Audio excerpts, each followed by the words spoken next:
Hi, welcome to another LRCC Soundbite. Question for you. How do we measure the value of life? That's a big one, isn't it? Each of us has only one of them. We have no idea how long it's going to be.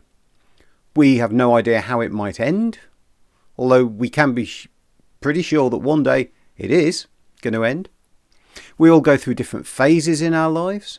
And I think probably for every one of us, there'll be times in our lives where things feel absolutely amazing. But just as much, there'll be times when we struggle to see the point. They do say that the greatest sacrifice anyone can make is to give their life for someone else. After all, once life has gone, then it's not coming back. I mean, there have been some amazing advances in medicine. If your definition of dead is that your heart stops, and then amazingly, we do bring people back from the dead. But it's a limited capability.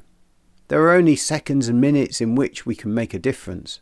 Otherwise, in fairly short order, there's nothing more that can be done. Life is precious.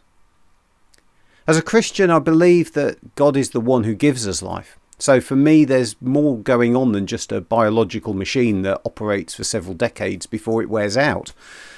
One day, just a few days before Jesus would be arrested before being killed on the cross, Jesus talked about life being much more than we see now. You see, God also thinks life is incredibly precious. He sees every single one of us as a priceless treasure.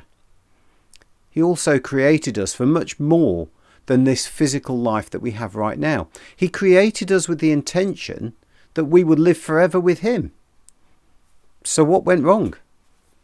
Well, we can go back to us and the choices we make to figure that out. We don't do the things God has asked us to do. We don't live the way that God designed us to live, and we tend to try and do everything in our own way, in our own strength. Essentially, we broke ourselves.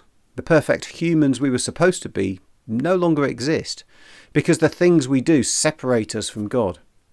So what was left? What could God do about it? See, that's where Jesus comes in. Jesus, who was God in human form, came to die on a cross at Easter to fix things, to make it possible for us to come back to God and to begin a journey that results in us again having that perfect life, living forever with him. Not as some weird, spirity, cloudy thingy, but ultimately as perfect physical and spiritual humans.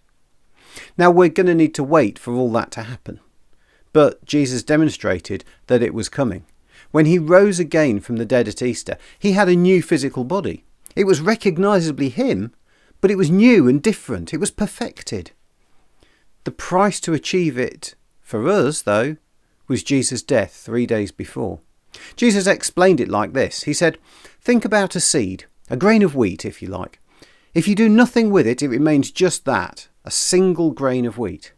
But if you plant it, then it grows and it becomes many grains.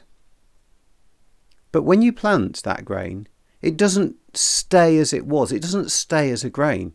What it was dies. It's no more. But in its place, something incredibly more than it grows. Jesus said to think of us that way. For each one of us, we can either stay as we are and remain as we are, or we can be planted and become far more than we could ever imagine. What we were isn't there anymore. We change into something different. Don't know about you, it feels like this soundbite has got quite heavy. I hope it made sense to you. Don't know, might be worth rewinding and listening to it again. Anyway, always feel free to get in touch. If I can help by explaining things in a different way or better, I'm always happy to. I hope you have a great week. God bless you, and I'll see you next time.